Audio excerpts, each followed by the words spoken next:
नमस्कार, आप सभी का हमारे चैनल जय गुरुदेव उत्तराखंड में हार्दिक स्वागत है। जैसा कि आप आज का विषय जान ही चुके हैं कि आज की यह अद्भुत कथा किस विषय पर आधारित है। कथा प्रारंभ करने से पहले आप सभी दर्शकों से अनुरोध करते हैं कि जो भी नए दर्शक अभी हमारे चैनल पर जुड़े हुए हैं या जो भी इस वीडियो को नए दर्शक हमारे देख रहे हैं, कृपया हमारे चैनल को सब्सक्राइब करिए और बेल आइकन को प्रेस करना ना भूलिए ताकि आपको हमारे वीडियो सबसे पहले प्राप्त हो सके। तो आइए लेकर चलते हैं आपको ऐसी ही एक अद्भुत कथा की ओर जो कि महाराज जी से बहुत ज्यादा जुड़ी हुई है। दरअसल बात उस समय की है जब नैनीताल या कैंची धाम में महाराज जी का प्रवास चल रहा था। तो महाराज जी के एक बहुत ही अनन्य भक्त हुए हैं श्री पूरनचंद जोशी जी, जो कि नैनीताल से संबंधित हैं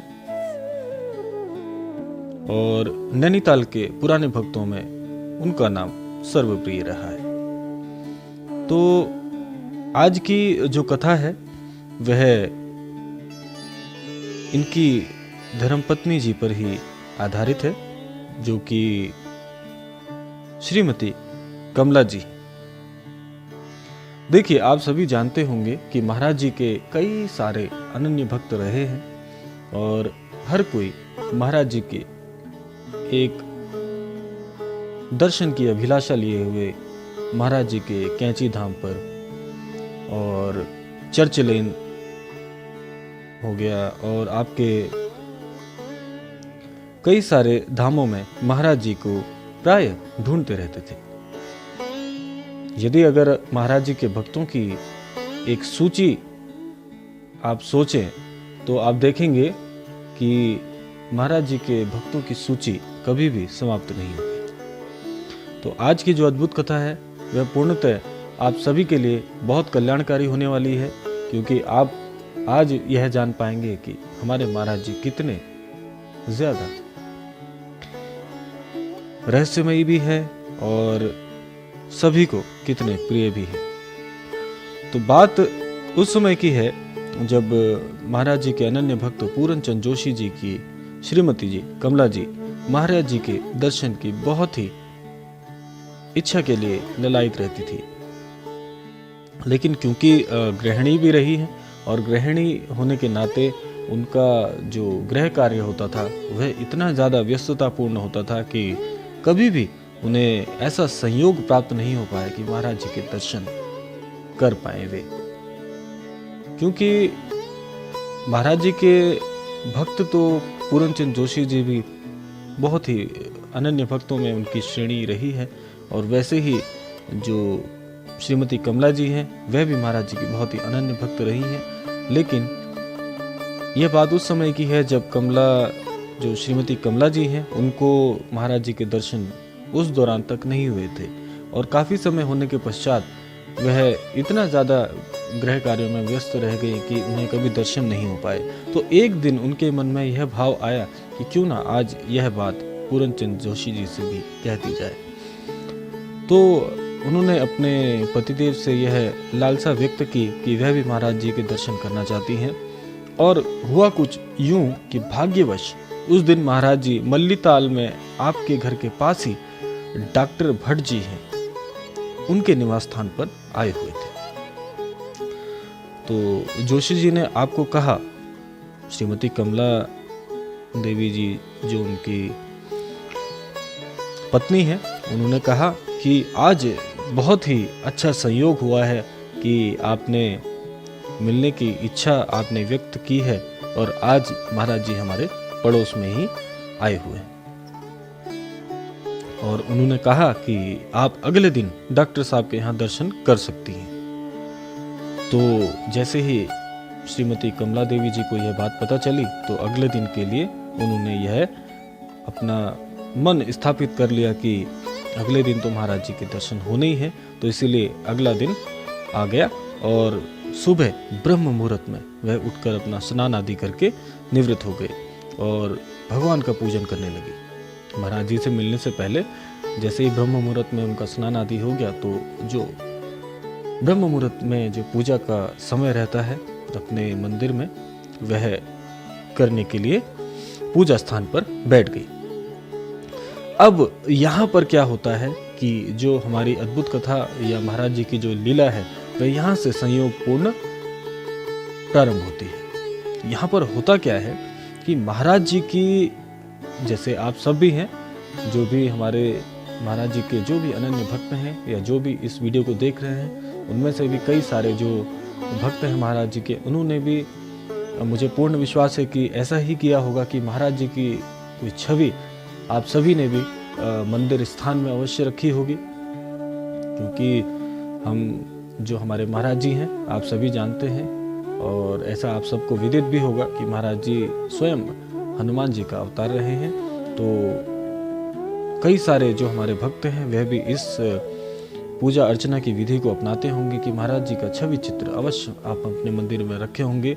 तो वैसे ही श्रीमती कमला देवी जी ने भी महाराज जी के एक छवि चित्र को अपने मंदिर में स्थान दिया हुआ था, महाराज जी की छवि को रखा हुआ था। तो वह पूजा स्थान पर बैठकर महाराज जी का जो पूजा अर्चन है वह कर रही थी। तो अचानक उनके मन में एक विचार कौंध गया और एक ऐसा विचार उनके मन में आया कि जो महाराज जी का छवि चित्र है उस पर वह चंदन से ओम अंकित कर रही थी।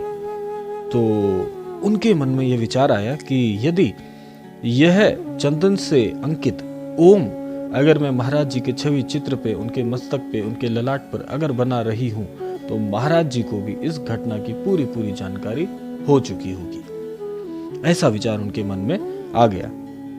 तो कहीं ना कहीं जाने अनजाने तो महाराज जी के लिए एक परीक्षा यहाँ पर खड़ी हो रही थी। एक परीक्षा वह महाराज जी की, चाहे आप अप्रत्यक्ष रूप कह लीजिए, चाहे प्रत्यक्ष रूप से कह लीजिए, या फिर आप एक मन की एक छोटी सी लालसा या महाराज जी के प्रति उनका एक परीक्षण, एक छोटा सा परीक्षण करने की उनके मन में यह भावना का संचार हो गया। अब यहाँ पर आप समझ सकते हैं कि क्या हुआ। अब इसके बाद उन्होंने अपना पूजा अर्चन जो है वह समाप्त किया और उसके पश्चात वह महाराज जी से मिलने के लिए डॉक्टर साहब के घर पहुंच गई।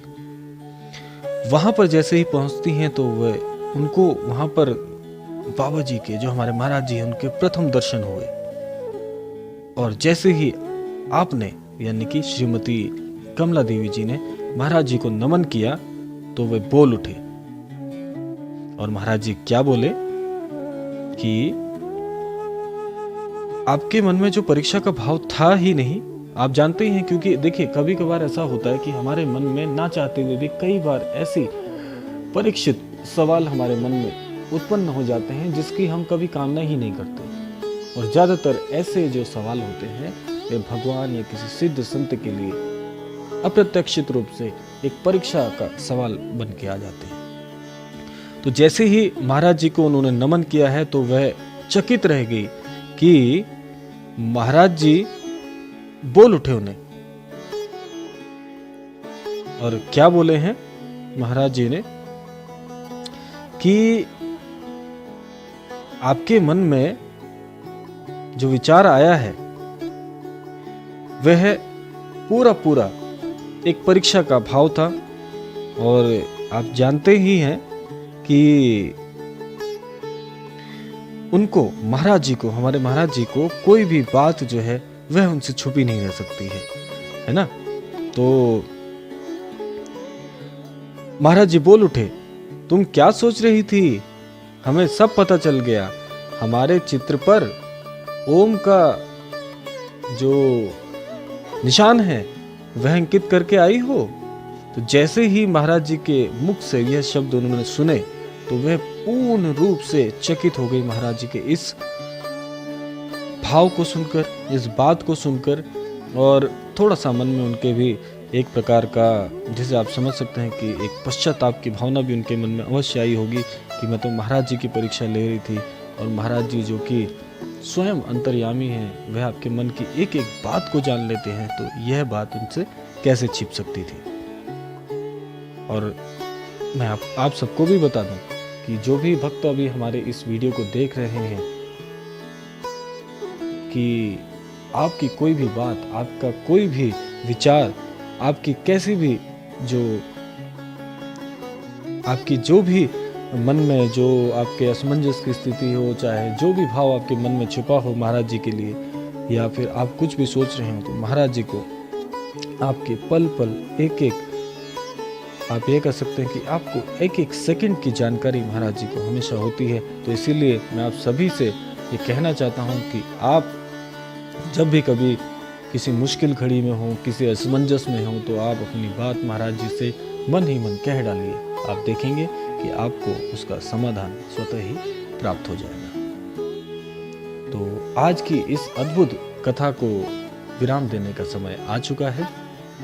आप सभी से, जो भी भक्त हमारे इस चैनल से अभी जुड़ रहे हैं, जो भी नए दर्शक इस वीडियो को देख रहे हैं, आप सभी से मैं अनुरोध करूंगा कि आप हमारे चैनल के साथ जुड़िए, ज़्यादा से ज़्यादा हमारे चैनल को सब्सक्राइब करिए, शेयर करिए, और ज़्यादा से ज़्यादा आप महाराज जी के करीब खुद को भी लेकर आइए। आप देखेंगे कि आपके जीवन में स्वतः ही परिवर्तन आना शुरू हो जाएगा, क्योंकि हमारे महाराज जी किसी को भी दुख या वेदना के साथ नहीं देख सकते हैं।